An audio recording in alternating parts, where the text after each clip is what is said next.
Assalamualaikum warahmatullahi wabarakatuh. Izin memperkenalkan diri, nama saya Romaida Wahyuni dengan NPM 23111000319. Saya dari Fakultas Tarbiyah dan Keguruan, Prodi PGMI. Di sini dengan dibuatnya video ini untuk memenuhi tugas PPKN yang diampu oleh dosen Fitri Anggraini MPD. Baik, di sini saya akan menjelaskan tentang Pancasila sebagai sistem filsafat. Sebelum kita masuk ke dalam pembahasan kita, yaitu Pancasila sebagai sistem filsafat, kita harus mengetahui pengertian dari filsafat terlebih dahulu. Jadi, filsafat itu adalah ilmu pengetahuan yang paling tua. Mengapa disebut dengan ilmu pengetahuan yang paling tua? Jadi, filsafat adalah dasar dari segala dasar berpikir yang membutuhkan pemecahan dari pertanyaan dan persoalan yang ada dalam pikiran manusia. Akan tetapi, filsafat ini juga merupakan jenis ilmu yang dianggap kurang praktis atau menyentuh hal-hal yang bersifat teknis. Walaupun bukan berarti tidak ada manfaatnya ya.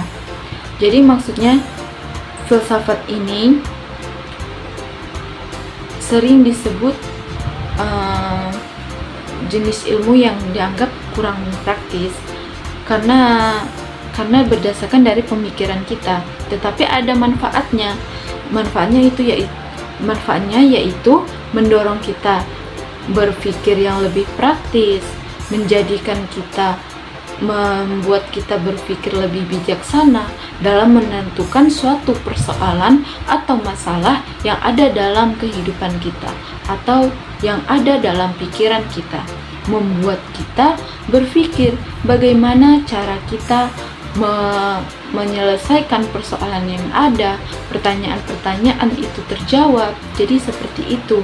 Pasti di dalam filsafat ini walaupun ada kekurangannya, pasti ada kelebihannya. Jadi masuk dalam pembahasan kita, Pancasila sebagai sistem filsafat. Nah, mengapa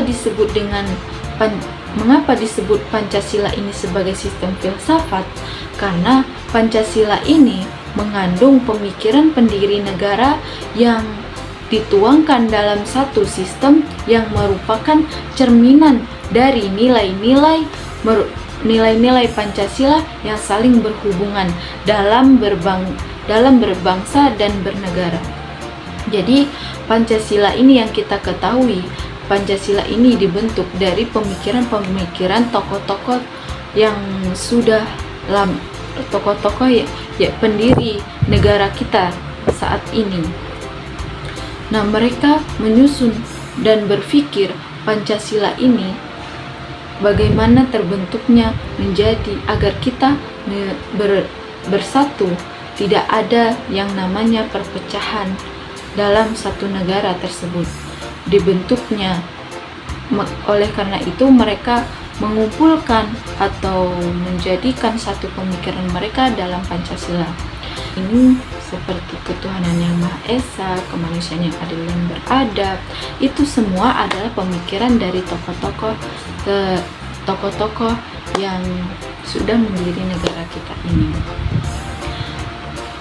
Contohnya saja maksud dari Pancasila yang nomor kedua, kemanusiaan yang adil dan beradab. Kita di dalam negara ini harus adil, dan negara harus adil kepada kita sebagai bangsanya. Intinya Pancasila itu adalah pemikiran-pemikiran tokoh pendiri dari negara kita saat ini. Nah, contohnya saja Pancasila sebagai sistem filsafat ini, contoh dalam keseharian kita, yaitu kita saling menghargai antara perbedaan yang ada dalam negara kita. Contohnya seperti perbedaan bahasa, perbedaan agama, perbedaan warna kulit, dan lain-lain sebagainya. Kita kita lebih berpikir bagaimana caranya kita untuk saling menghargai, saling gotong royong, kita saling membantu ketika ada saudara kita yang lagi membutuhkan. Jadi itulah materi Pancasila sebagai sistem filsafat. Mungkin hanya ini yang dapat saya sampaikan, kurang lebihnya saya mohon maaf. Kepada Allah saya mohon ampun. Wabillahi taufiq wal hidayah. Wassalamualaikum warahmatullahi wabarakatuh.